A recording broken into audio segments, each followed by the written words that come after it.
that intentional action that we take every single day to ask ourselves, who am I becoming? Who am I becoming? Who do I want to become? How do I want to handle situations in the future? And then putting ourselves in that situation to be able to learn and to grow and to shift our beliefs and to get out of that victim mindset in order to see ourselves as victorious and see ourselves as abundant versus lack and scarcity, which so many people are doing. Stop living in fear, ladies and gentlemen. There is a lot of stuff going on in the world today, but there's two ways we can look at things. We can look at things through the lens of fear, or we can look at things through the lens of love. And I choose the lens of love in every situation. And what we're going to be talking about tonight is specifically how to deal with a lot of the uncertainty that's going on in the world, that may be uncertainty that's going on in your world, uncertainty that's going on in your mind, how to navigate that and how to find that resiliency and how to find that way to shift that perspective to find and see that it's all happening for your greater good. Because when I look at the way things are happening, I see my entire life, and I have challenges too. I'm not immune to challenges, by the way. I see that everything that has happened in my life and everything that is happening in my life is preparing me for what's next. But if we get so mired in all of the things that have happened and the things that we think that are happening to us and not for us, we'll never see that opportunity for that door to open when that opportunity arises, because we're going to be like this. Oh my God, things are terrible. Oh my God. And all these opportunities are going to open. Relationships are going to come possible. Job advancements are going to come possible, but you're going to be so mired in the negativity that you're not going to be able to see that in that opportunity. So that's what we encourage you. And that's what we're going to be doing tonight.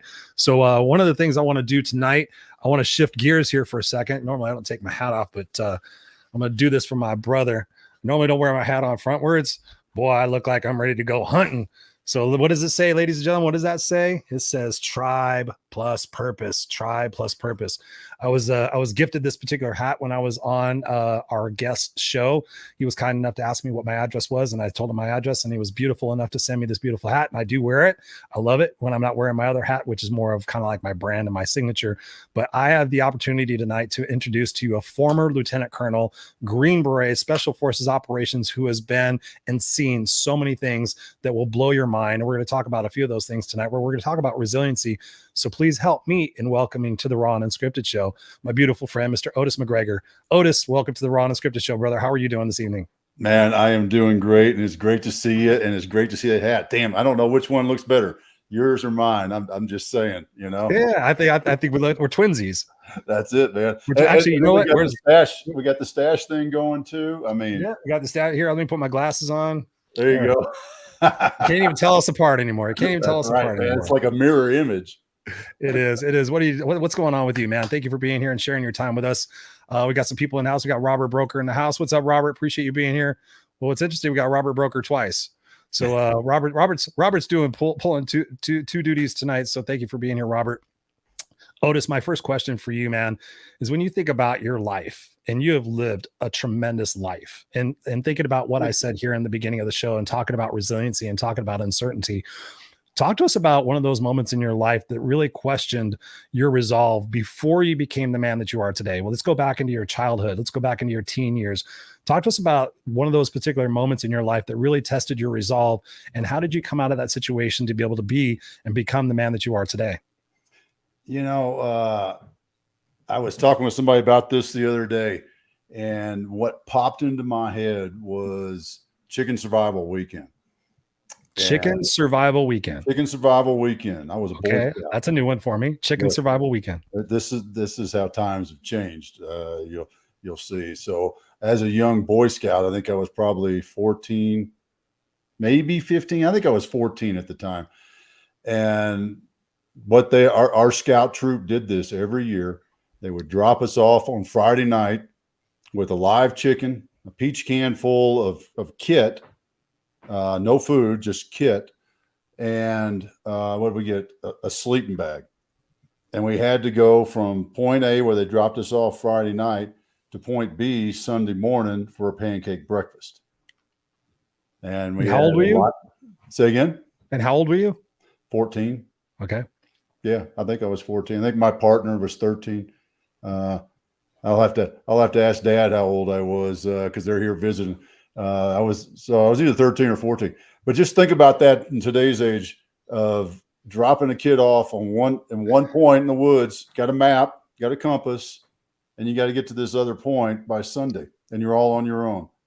That was an amazing experience for me. and it set me up to where I just love being in the woods by myself. You know, there's an event in the yeah, be more than that. There you go. That's you. I can see. I feel like it was like the cover's wrong. There's an event in the Special Forces qualification course that's called Troy Trek. That's very similar. It's a 3 to 4 day, you never know how long it's going to be, event where they drop you off and you have to go between points and different points. And you never know how many points or how far the points are apart and all these sort of things. And all I could think about doing that was this chicken survival weekend, man. And it was a walk in the park for me. I loved it. I just loved that. And even now, when I go down to my ranch, I do the same thing. It's that aloneness, that quietness. It's just, some people are afraid to go out and afraid to be alone. And that moment when I was a kid, I think really shaped my path to become who I am today. Just that weekend was just so significant to have that kind of independence and decision-making at that age to go out and do that. And then I think that probably led me to join the Army and become a Green Beret too.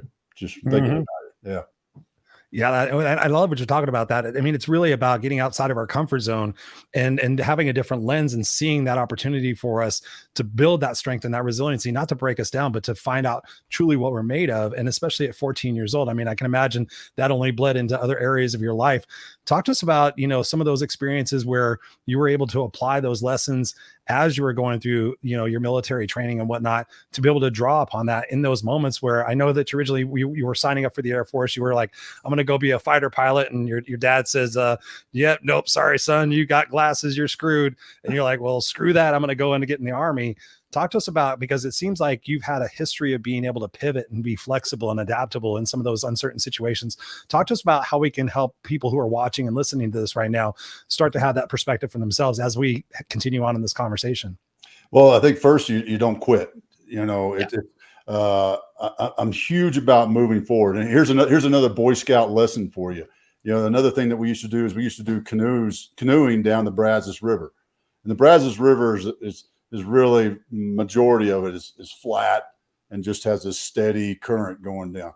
But the one thing I learned is that if I didn't put my paddle in the water and pull the canoe more than it was going than the current, I couldn't steer the canoe. That current of the water is your life. If you don't put the paddle in the water and start drawing it towards you and pulling it and moving forward in life, you're just going to flow along with wherever life takes you. People do that. That's okay. I don't do that. I don't think you should do that. I think you put your paddle in the water and pull and build that pressure against life and go forward where you want to go and get in control of your life that way. That's the lesson I learned. And when things happened and things didn't go right, I kept going. When my first failure in the Army, I was at basic training, and I'd already been through a freshman year at Texas A&M. So the hardship of basic training was nothing, because freshman year at Texas A&M in the Corps of Cadets is very, very difficult. But I screwed up on my last test at basic training. And something as simple as a radio check that I had to say Roger over, and I said something, I think I said Roger out, or I got him backwards, and I got a no-go on that. No. And I was because I was already at that point thinking, I'm going in the special ops world. I'm going to be God's, I'm a badass Rambo, and I'm thinking all these sort of things, right? Sure. And I failed this simple test. But you know what the Army does for you? Gives you a second chance. That's right. They put you at the end of the line and say, try it again. And I did, and boom, done. I thought about it, learned my lesson, figured it out, learned not to talk too fast, and got ahead of myself. So I slowed it down, thought about what I should say, thought about the right answer, and followed the procedure by the book and got it right. that right there was just another moment of that. Got kicked, felt like shit. Oh, something that simple. What an idiot. I mean, I was really hard on myself for probably 3 or 4 minutes. And then it was like, all right, let's do it again. And, what's the worst that happened? I go back to the end of the line again and do it again. Right. By that time you get really good at it, but I love what you're talking about. And that's something that a lot of people struggle with. And I'm glad you brought that up. You only spent a few minutes in there, but talk to us about that negative self-talk that happens. I mean, you've had so many different adversarial situations in your life. How do you get out of your head? How do you stop that negative self-talk that says, oh, I'm such an idiot. Oh, there I go again. God, I can't get anything right. What can we do? Because I know a lot of people talk to themselves in such ways that they would never talk to their loved ones like that. What's some of the ingredients that you have helped your people and throughout your leadership, whether it's military or professional, to change that script that they have going on in their brain? Well, you gotta realize you're doing it. And here's one thing that a lot of people don't realize they're doing that is a symptom of that negative thought. That's that self-deprecation. Yeah. There's some funniness in it, right? I always reference back to George Bush 40. The more recent George W. Bush. Yeah, W. He was making fun of himself all the time. Yeah, he did that. So you have to wonder, your mind doesn't hear the difference. And it's the same thing. So if I'm saying it out loud, my mind is hearing it out loud. And if I'm saying it out loud, I'm thinking it. I'm placing self-doubt by saying it out loud. That's the number one thing I look for in clients and people, is in that self-doubt. What are they saying? How are they saying it? And if they're saying if they say self-deprecation, like I said, there's some times and places, you and I joking around. Sure. But there's some people, and I've got a good friend of mine. I worked with him on this a while back, because it was like all the time. It was like, dude, you are not that person that you keep talking about, keep self-deprecating yourself, because it's putting your mind, your ears still hearing the words. And guess what? It's going into your mind as a negative thought. And that right there, to me, that is number one. Mm-hmm. Look for that. Number two is you got to decide. And you have to decide that life can happen to you. I was listening to your intro, and there was two things that popped in my head. Life can happen to you, or life can happen for you. Yeah. And then the other piece of that is you find what you look for. And if you are negative, it's your choice, right? Anything that happens in my world, your world, anything else, I get to decide, one, does it have an effect on me? And if I decide it has an effect on me, then I get to decide, is it a positive or negative effect? You can punch me in the face and I can say, damn, that was fun. Right? Right? You can give me $100 and I say, oh man, this sucks. Right? I choose what makes me happy. Nothing makes me happy unless I choose it to. Nothing makes me mad unless I choose it to. And understanding that life is a choice, it's how you get out of this. You have to start to understand and develop a skill. Self-awareness and mindfulness is a skill. And it takes practice, continuous practice through meditation, reading, understanding, being coached, having accountability partners, people that will point that out to you. Those things, and it's a skill. Those things is how you change. You do those things. You can snap your fingers and say, yep, I'm going to change. And you know what? You can, but you're not going to do it instantly. You're going to start to make mistakes. You're going to walk that path, make a mistake. The true test comes when you make that mistake. Are you going to have the resilience to continue on, or are you going to go back to where you were? I love that. Otis, man, you got so many people going off. I'm going to grab some of these comments real quick here. We got Serena Buffalino in the house. She is my CEO of the Help Heal Humanity organization, an amazing individual. She says, never give up. And she is one that would never give up. Got my beautiful sister from another Mr.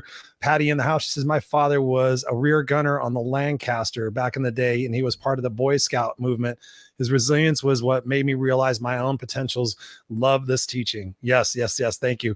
And of course, she's saying yes. Yeah. Robert Broker's in the house. He goes, wow, Lancaster. That is so cool. Absolutely. We're talking about resilience. Yes. We got Lynn Serrano in the house. Thank you very much. She says she's shared this. I appreciate you sharing that. We got Serena saying, love this.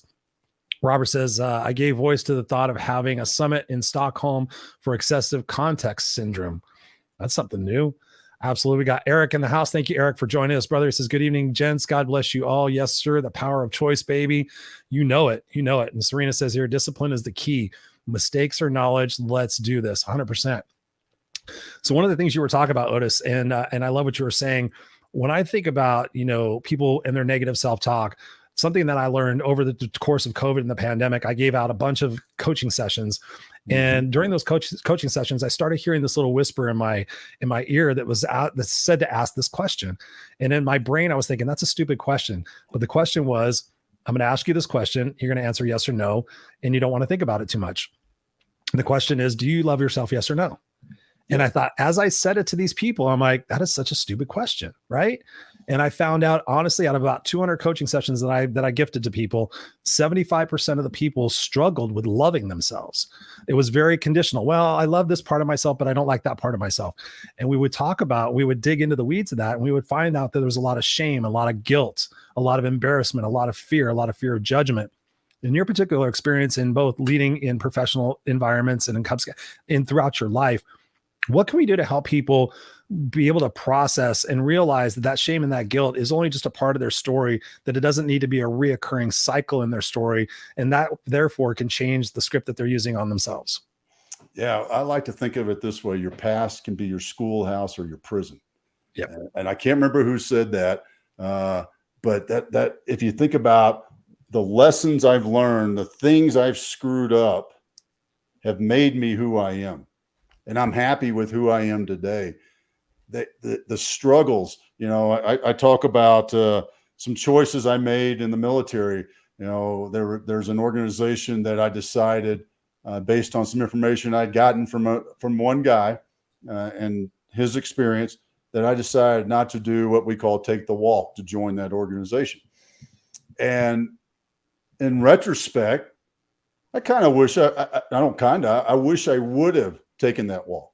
Yeah. Because that was that's part of me. I walked on to Texas A&M football team as a 195 slow. I think I ran a 4.940 once going downhill with the wind, trying to play football at Texas A&M as a linebacker. Wow. And yeah, it was all order. I had reached the pinnacle of my football career as a senior in high school, but I continued to play one more year, my freshman year in college, and that's when I retired from the game. But my point of that is I gave it a shot. I don't doubt anything. That one decision I made when I was a captain to decide, based on this one point of information, and I still love that guy. I don't doubt his opinion at all, but that was his one opinion of an organization that he had a bad time with. And I used that one opinion to not take the walk, and I have a lot of friends who did and had some great experiences. And if I could go back and do it again, would I do that? No, because then I wouldn't be who I am today. Exactly. So I don't, I guess I do wish I would have taken the walk to see what it was like, to test myself, because I also looked at it as a test. Yep. You were talking about doing some research on me of my TEDx and talking about that. Who's grading my test? Mm-hmm. That I looked at that as a test, and it was a test I decided not to take. In retrospect, yeah, I would have liked to have seen would I have done it, because it's a pretty tough test, very tough test. But yeah. I can't look back on that and go, woe is me. Oh, this sucks. I wish I would have. I wish I should, I should have done this. Tony Robbins, I think, says, don't should all over yourself, and I don't, because I look at the decisions I made in my life, and the decisions I've made in my life have got me to this point right now. And I'm pretty damn happy at this point right now. You're living a great life, man. You just don't have the cigar right now. Patricia says, Otis, what do you wish to accomplish now? Is there an unfulfilled moment? That's a great question, Pat. Patricia, thank you. Yeah. Well, I'll tell you, my purpose in life is to create a legacy of leaders. And I believe and this is why this is my purpose, because I believe great leaders create great organizations. When we have great organizations in our communities, we're going to have better communities. When we have better communities around the world, we're going to have a better world. That's my purpose, to create a legacy of great leaders. And that's why your hat says Tribe plus purpose, right? Yes, sir. It is. It is. You got to know what your purpose is, and you got to build a tribe around it. And when you have that tribe around it, man, there's no stopping you. There's success, man, for everybody in that tribe. That's a true tribe. Amen. That's what Lynn says. She goes, amen, Otis, amen. Yeah, we got Patricia saying purpose and legacy are amazing, but how do you make that happen? Hard work. I mean, well, I guess it also depends on the question. How do you find your purpose? Find your purpose through your passions. I'll give you the real, the synopsis of an exercise I do with my clients. When I have clients, they're like, I just don't know what I want to do, Otis. Here it is. You're going to take 5 passions. Understand what a passion is. A passion is something that you do while you're doing it. You lose track of time and you can't wait to do it again. It's just it's like, ooh, man, that was fun. Let me go out and do that again. Let me go out and do that again. Like this show. Yeah, like this show. Like you and I right now, I'm fired up. Man, fired up. Yeah, I am fired. That's why I have a standing desk, because I get excited. But you take at least 5 passions, probably not more than 7, because it gets a little complicated. But You're going to take each passion, put it on top of a page of paper, and you're going to write 3. Get my fingers working right. 3. Yeah, there we go. That's what I do. 3. 4 is okay. But you're going to take that passion and wonder your definition of it in 3 main components. Love it. For each of those passions. Now we're going to take each passion and we're going to create a table with each of those components. You're going to write the passion, the top of the column, and then the components underneath it. And you're going to do that for each of the 5. And then I want you to look and see where the trend line is. That thing that ties your passions together will help guide you towards your purpose. That's real quick and down and dirty of how, if you have, like, I just don't know, but I know I want to understand and get more clarity in my purpose. Do that exercise and see what comes out on the right-hand side, and start to play with that, start to massage that, start to use that as a guide, and start to walk towards it. Because when you start to walk towards it, you're going to get clarity. You know, in the military, in the Army in particular, we have troop leading procedures, old school stuff, old school troop leading procedures. And the troop leading procedures go like this: receive the mission. So I'm being told what to do. Issue the warning order, which means, hey guys, we're going to do this thing. Number 3, begin movement. And you know why we begin movement? Because we want to get closer to the objective, so we have a clearer picture of the objective before we start finishing our plan. We have a basic plan. We're going to go that way. We're going to go take this hill. Begin moving. And while we're moving, we're collecting information. We're moving towards the objective and getting a clearer picture of the objective as we move towards it. That's what you need to do with life. It's the same thing, goes right back to putting that paddle in the water. Right. When you're in the canoe. Put that paddle in the water and start pulling. You got to move forward. Yes, I love that. And I have a different variation on that. For me, back in 2008, I was sitting there, I was at this funeral, and I was doing really good in life. I was very successful on paper. I had some challenges mentally a little bit going on, but I went to a funeral and I was sitting there. I was looking for an answer. I was looking for some sort of sign to help me gain better clarity and better focus in my life. And so I went to this funeral for one of my coworkers who unfortunately passed away from cancer. I knew of her, but I didn't really know her, but I just went there out of the goodness of my heart because she was a beautiful person. And as I was sitting in the back of the church, something occurred to me to think. And I was like, wow, I was watching everybody going up there, and my buddy Dave Riley goes up there and starts blubbering about this, what a beautiful woman this was, and what all the different things that she did outside of work and how she made everybody's lives better. And I thought to myself, I'm like, wow, when I die, I want to be remembered like that. And so I asked myself the question, notice I went, if I died tomorrow, who would show up and what would they say? And immediately I had the answer. 10 or 15 people would show up. They would bring cases of Miller Genuine Draft and bottles of Jack Daniels and Motley Crue and Bon Jovi records. And they would talk about all the stupid shit Chris did. Remember that time he did that? Remember that time he passed out? Remember that time he drove his Sanrail without his lights on? Remember that time he had dated this girl? Remember that time he had 2 girls show up at his house at the same time? Remember that? Oh yeah. The postscript would be, Oh yeah, he was a former 7th grade homeless dropout who wrote a book and changed the world and became, known for making peace around the world, whatever it might be. And so that bothered me. And I thought, what can I do now in order to have that ability to see that perspective now? How can I sit there and change that writing? And so as I was driving home, it was still bugging me. So I went home and I wrote my eulogy. And so most people don't want to think with the end in mind. And I sat there and I wrote this beautiful eulogy out. I went and got a glass of water and I came back and I read it out loud to myself as though I were at a church or a memorial service. And halfway down the paper, I started crying. I started having tears running down my face. And I was like, wow, to live this life, to create this impact is such a beautiful experience. And from that day forward, I had a roadmap of what to do. I started working backwards. I started thinking with the end in mind and working backwards and saying, okay, what can I do today to fulfill that purpose and fulfill that legacy? And where people get caught up, and I find this, and this is what the next question I want to ask you is, we get so caught up on everything being perfect. Oh, this has got to be perfect. And when this is right, and when that's right, then I will do that. And I'm famous for talking about people who play the someday game.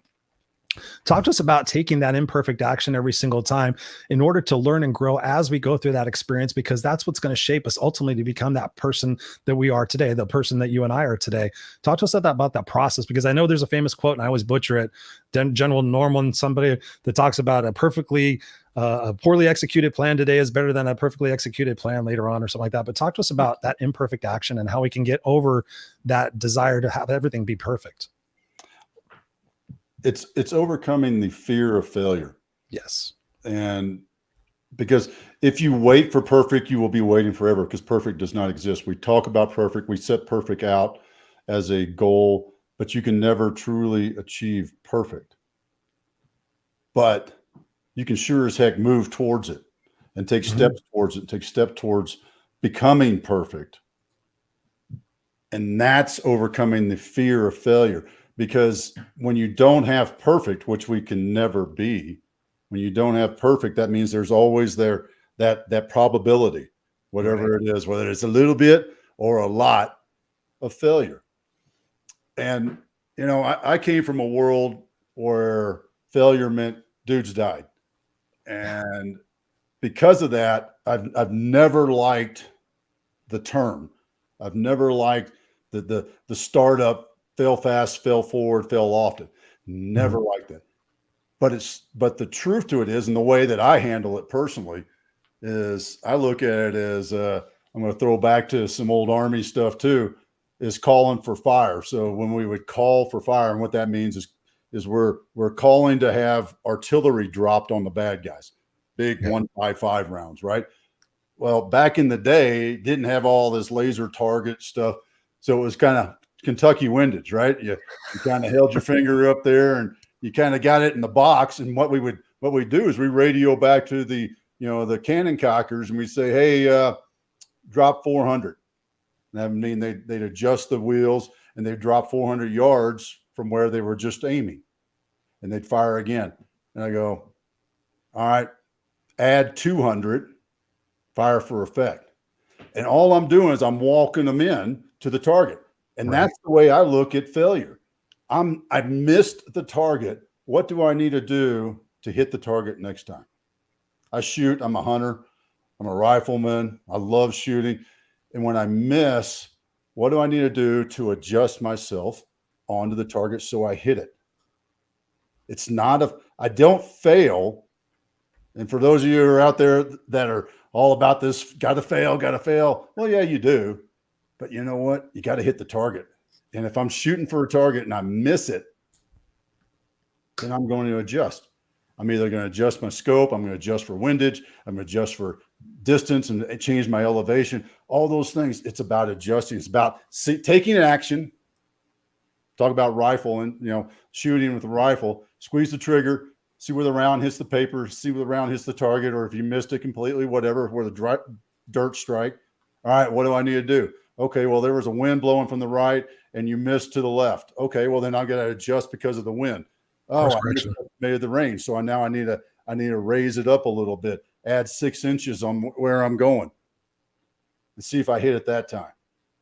These are all doing the same thing. I missed the target. I want to hit the target. How do I hit the target next time? I learn from the action I took, because I took the action, not because I sat there and said, I don't know if I can hit that target. I don't know. I'm not sure. So, I'm not going to squeeze the trigger.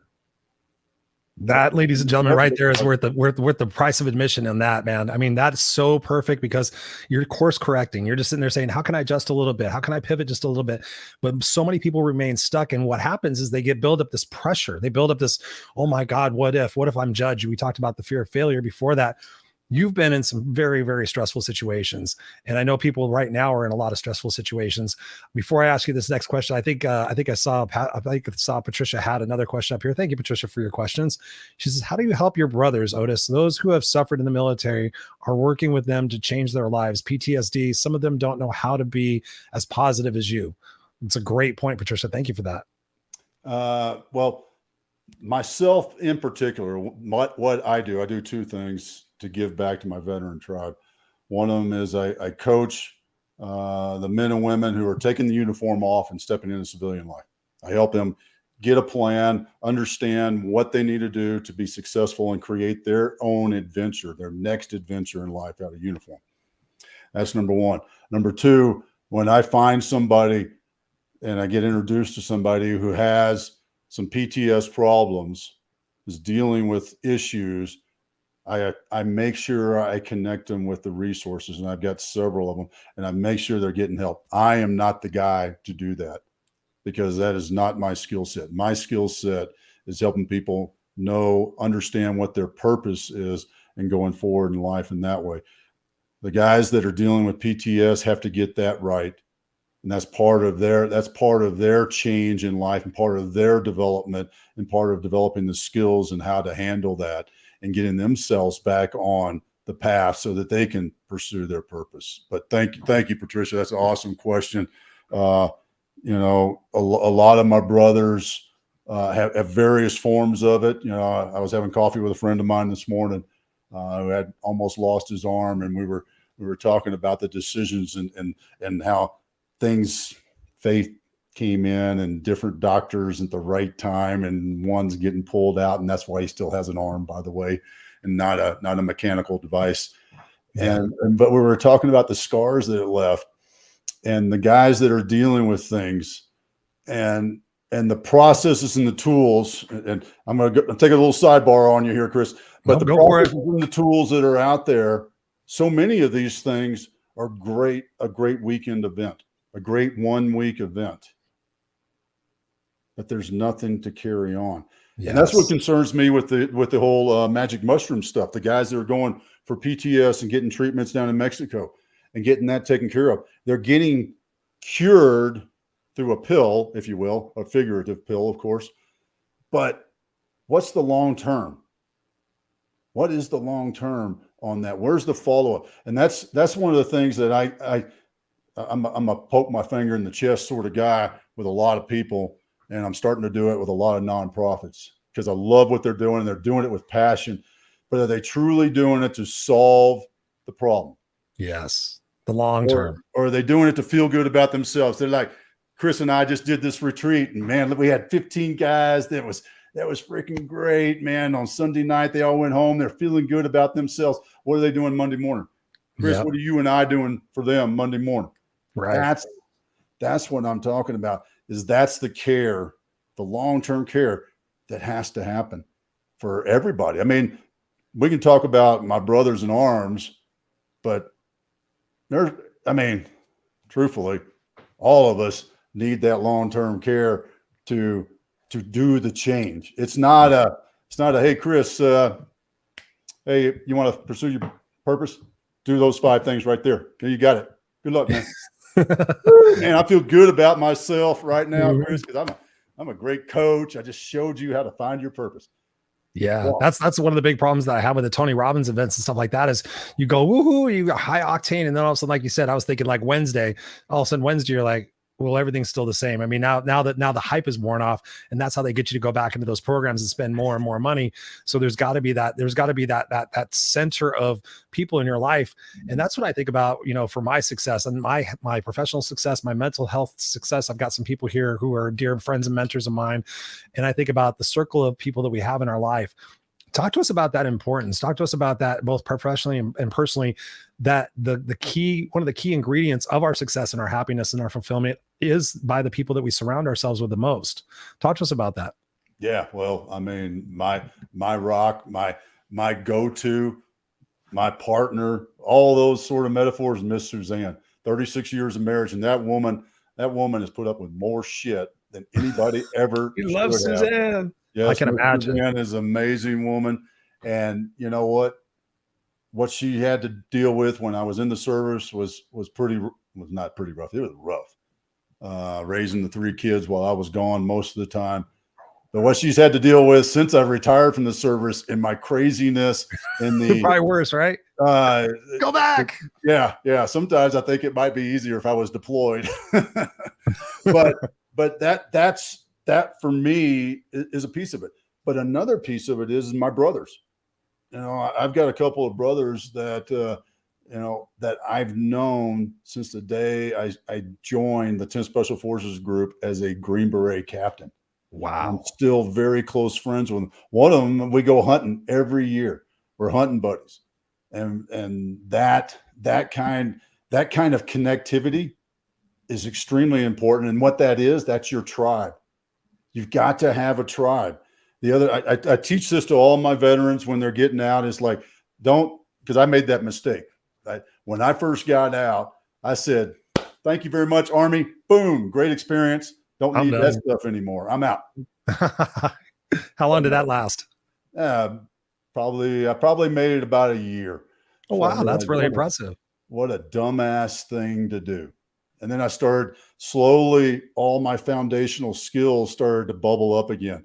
I mean, I was teaching a master's level course on planning and program development for Fairleigh Dickinson University. And I was using nothing but the Army planning tools to teach this course to a bunch of people who'd never heard of any of the military stuff I was doing, but I just translated. And when I did that, I realized, holy shit, everything that I need to be successful, every skill set I needed to be successful, I learned in the Army. I learned in those times, from leadership to planning to execution to follow up to caring for people, all those things, to be how to still, deal with my family as going back, going away and coming back, going away and coming back, and how to deal with all those things. I learned while I was in the Army, and all I had to do was learn how to translate that to the new environment and culture I was stepping into. That was key. And when I realized that, even now, I'll catch myself drifting away from my fellows of the regiment. And what I mean by the regiment is all my other brothers in the Green Berets, and then my brothers in the other special ops community, like my SEALs and my Marine Raiders. Sure. I started to drift. Every so often I'll start to drift away. I'm like, dude, they're all getting together Thursday night. Next Thursday night, we're all getting together at a brewery down in town. And you got to go there to drink. You got to go there for the brotherhood. Mm-hmm. That's the tribe. That's the tribe that we all need. You have to have a tribe. Your family is one thing. Your family is great, and that's important. But the tribe is where you get the power. Because, and here's why I believe a tribe is so different. Because you can get kicked out of the tribe. You can be asked to leave that tribe. If you're not a fit or a contributing member, or you're doing something that's against the values of that tribe. Hey man, Chris, dude, love you, but you're drifting away. You got to get your shit together. We'll help you. If you want to get your shit together, you are part of the tribe. We'll bring you in. We'll help you. Otherwise, there's the door, brother. And yeah. Yeah, they call it tough love for a reason. And I love that. I mean, when you sit there and think about, when I look at my life and the different changes and the different segments of my life, I had to take a strong look at the 5 people I was around the most. Stephen Covey talks about that. And I had to sit there and think, are these people like really promoting me to go out and step outside my comfort zone? Are they really wanting me to be Chris, the no excuses coach? Or are they telling me to be a suit and tie speaker and blend in like everybody else? We have to take this question because Patricia has asked it twice. She says, I know this is totally random off the wall, but what is Otis's favorite book and song? That's probably one of the most random questions we've had on the show. So Patricia, thank you for that. Yes. But, what is your favorite book and your favorite song, my friend? Marcus Aurelius, Meditations is my favorite book. It's phenomenal that was written 2,500 years ago. I need to read that. I don't think I've ever read that. I think that's the second time I've heard that this week, actually. Dude, 99 cents for a little thin paperback copy. Get you one. I'll send it to you. Because it's worth it. It's phenomenal. The philosophical points and how it applies to today and in the future. It's just the dude had a way of looking at life so much differently. Let's see, my favorite song. I mean, the cop out that my brothers from the regiment, I should be saying, is the Ballad of the Green Berets. But it's I'm gonna say Garth Brooks, Friends in Low Places. No, it's Tyler Childers. I don't want to go to heaven if dogs aren't allowed. If dogs can't come in, because I want to take my hunting dog to heaven. That's not the name of it. I'm trying to think of the name of it, but that's that song, man. I get a little tear in my eye every time because I'm thinking about, if I can't take my hunting dogs with me, if there's not hunting dogs in heaven, well, then I don't want to go. No, I believe in Rainbow Bridge, and I know I'm going to be attacked when I get there. Patricia says, I like you. And if Patricia likes you, that is good stuff. That is good stuff. Got my friend Noodles in the house. What's up, Noodles? He says, great book. I've known Noodles for a number of years. Thank you, brother, for being here with us. Man, I could talk to you forever. I swear to God. The last question I have for you before we're going to end out tonight is talking about, handling pressure in uncertain times. And if you turn on the news today, which you and I have talked about, we really don't do that. I choose to live my life and see beautiful people all over the place and do my best to make this world a beautiful place. How can we help people handle pressure and handle uncertainty in their everyday lives and be able to repurpose some of that stuff to find strength and resiliency through those times, as we've been talking about so eloquently tonight? Yeah. Well, first thing is turn that stuff off, because it's feeding to your caveman survival brain. That caveman survival brain is saying, hey, Chris, you just came back from that hunting trip. Did you see that saber-toothed tiger? Was he out there? What rock was he behind? Because I don't want to get eaten by that saber-toothed tiger. Right. That's what the news is feeding on, is our survival feature. All right. That's why it's all doom and gloom. We got, that's also why we slow down at car accidents. It's like, ooh, shit, damn. All right. Damn, what was the second part of that one? That question I just drew a blank. Handling under pressure. Uncertainty under pressure. All right. Here's my truthful and yet smart ass answer. I'm ready. Face out, take a knee, drink water, and change your socks. Now, I did not expect that. Here's what that means. When things are getting out of control, when you feel like you've lost control, and it's like, oh my God, I'm being overwhelmed. Stop. Pause. Take a moment. Breathe. Get some water. Seriously, drink some water, because that's amazing what that does to you physically and mentally. Yes, sir. Always. Drink some water. And then look at it again. What's really happening? Is it really that bad? And if it is, and you still feel that, then take another breath, take another break. Go for a walk, do something physical, break the cycle. And once you break the cycle through physical activity, I'm a huge believer in that. I got a 6-minute walk that I do. And it's like, bang, why can't I do that more? But I do that, and I come back and I reattack and readdress the problem and say, okay, what's the most important thing here? Is that something I need to worry about? No. Is that? No. Is that? No. Is that? Yes. Okay. Let me take care of that. Yep. That's it. You got to stop, though, because if you allow it, it will spiral. It will spiral into crisis, and you will be out of control. And when you're out of control, your mind goes to flight, flight or fright. Yeah. Fight or flight. Fight or flight or fright. Yeah. Those two F words, the other two F words. The other two. But what's going on is, when that happens, when you're in crisis mode, your mind goes to survival mode.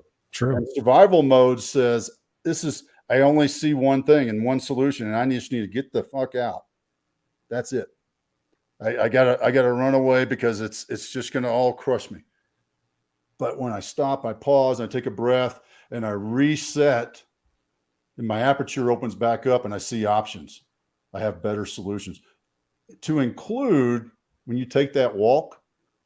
Like I said, mine's a 6-minute one. Yeah. Whatever works for you, 10 minutes, 6 minutes. Doesn't need to be a long walk, but it can be. What's going on is your subconscious is chewing on all those things. Right. I'm doing the physical activity. I've walked away from the environment that's causing the pressure. And I've stepped outside. I'm getting fresh air. I'm walking. I'm getting blood flowing through my system. You can stop and just do jumping jacks in your office or push-ups, whatever. Sure. Do something physical. Change your state. Your subconscious is still working. It's working to solve that problem for you. And that's how you start to address all this feeling of crisis management, all this feeling of being overwhelmed, because it's a feeling that you're choosing. Just like I said earlier, nothing makes me mad unless I decide it makes me mad. Nothing makes me feel overwhelmed unless I decide I am overwhelmed. Viktor Frankl, Man's Search for Meaning, was one of the greatest books I read for that particular reason, because he's like, you could do to me whatever you want, but you cannot make me feel anything I do not allow. Yes. And actually, I just got the opportunity a couple of weekends to go to visit an amazing Holocaust exhibit that was just mind blowing. That's a whole other show. But man, Otis, this has been a tremendous, tremendous conversation, man. I can't thank you enough from the bottom of my heart for the wisdom and the pouring and the love and the sarcasm and the fun that we've had here. Where can people get a hold of you? I know that we've got a couple of websites up here. Where can people get a hold of you to continue the conversation and build a relationship with you? Yeah. Thanks for having me here, Chris. This has been awesome. I knew I was going to have a blast. Oh, yeah. I knew it was going to be fun. This is so awesome. So Tribe+passion.com is our homepage. And there's a button on there. You can get started, hit that get started button. I'll share this with you. Sign up for my Monday Moments newsletter.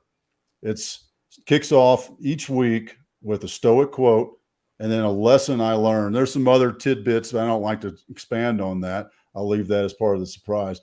But it's what I learned this week to help you kick off your week, to have a better week and have more success in your week going forward. So it's called Monday Moments. You click that Get Started button under tribe-purpose.com.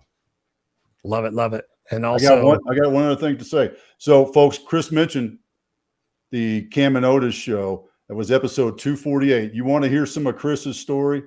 Check that show out. We had a blast. And that was when you were still polishing the book, I think. Yeah. You haven't quite got to where it was handed off to your wife, if I remember right. Yeah. I just handed it off a couple of weeks ago. Yeah. So that was a great show, man. And I appreciate, again, I thank you for spending your time with us too. No. Anytime. And also we can find you at findyourpurpose.coach. Go there, check that out as well. We got that up on the screen. So again, findyourpurpose.coach, and we got tribe-purpose.com. We got LinkedIn. Connect with them over there on LinkedIn. Otis McGregor. You guys can check them out there. Brother, I'm going to put you backstage. Don't go anywhere because I still want to have a little chat with you, but thank you for being here. Thanks, brother. Had a fun, great time, man. Thank you. You are welcome. Holy shit sticks, guys. You have been amazing. We got Noodle said, big love, Rausch, hugs to B, and Otis. Thanks, brother. Serena's like 5 stars. Definitely. Patricia says, you are awesome. Eric, we got Angel in the house. What's up? Good talk. Otis and Christopher, thank you for being here. Appreciate you. Serena says, great show. You too. Eric's in the house says, phenomenal, gents. Good stuff. God's blessings to all. Let's talk about this. We talked about, if you came into the show a little bit behind, go back and watch the beginning of this from ounce for ounce, hour for hour, minute by minute. This has been one of the most tremendous conversations I've had. And I opened the show by talking about, we are on show number 223, I believe. 223. And I've had a lot of incredible guests on here. The value that Otis shared from his personal experiences, both as a Green Beret, as a lieutenant colonel, in his professional experiences, training people, leading kids, being a parent, being a husband, all of the value tonight you can apply. This is not to belittle anything, but this is not rocket science. This is about taking the fact that what he said, talking about your passions and writing that stuff out, really thinking about those opportunities to disconnect yourself from the momentary situation of feeling that stress and being stressful Change your I am statements. Scott Goyette's in here. And on my other show, the Unfiltered Experience, we've been talking about this whole season of who am I? And I sit there and I find, oh, I'm tired, I'm angry, I'm frustrated. No, I am peace. I am love. I am strength. Don't sit there and identify yourself by the situations that you're in and then further exacerbate that by the self-talk that you use. You continue to go around that wheel, that merry-go-round. Guess what? You're going to find yourself dizzy and disoriented and frustrated and discombobulated. And then you're going to play the someday game waiting for somebody to come help you. Otis and I have shared tonight practical strategies that you guys can apply in your life to be able to change ever so slightly every single day. Take that imperfect action. He talked about that. He's telling his gunners, okay, at 400 yards this way, 200 yards this way, keep going and taking that imperfect action because, guys, you're going to get there. I would not be sitting here today with this book completely done in my wife's hands had I not taken imperfect action on those days where I did not want to write, what I did not want to go back and revisit those feelings and those emotions and those fucked up situations that I endured. I did not want to do that. But when I changed my perspective to realize that the opportunity for me to share that with you and to see you guys grow and to see this world grow and change, that's what gave me the drive and the strength. You have to know what your drive and your strength is. And one of the most important things that he talked about is tribe and purpose. I don't know where my hat went. Where the hell did my hat go? Oh, there it is. You always buy. I started off the show. There it is. Here, we'll do it again. We'll end the show with the hat. See? Tribe plus purpose. I know, I realize I look a lot different with the hat on frontwards, but thank you guys for being here. Please share the show out. As always, make sure you guys go to itsjustyouandmekid.com. Itsjustyouandmekid.com. Get on the priority pre-sale list. Help me make it a #1 bestseller. Let me know what I can do to support you. We are booking into January 2024. I think February now. We have amazing guests lined up. My friend Patricia is going to be co-hosting with me in December. We got some incredible guests in December. They're going to be here. Put it on your calendar. Be here every Tuesday night, 7 p.m. Pacific Standard Time. Join us on the audio podcast, wherever podcasts are sold. Go to iTunes, Spotify, iHeart, wherever you get them. Type in Raw and Unscripted or type in Christopher Rausch. You'll see my other show, The Unfiltered Experience, as well. Thank you for supporting. Thank you for being here. Thank you for sharing. I love you guys from the bottom of my heart. Let's make this world a better place for everybody. Let's please do that. Let's not focus on the news. Let's not focus on the divisiveness. Let's focus on love and helping our brothers and sisters out in our own neighborhoods. Whatever I can do to help you, you guys know I will be there in a heartbeat. So go be beautiful. I will catch you up in the comments. I love you guys. Raw and Unscripted.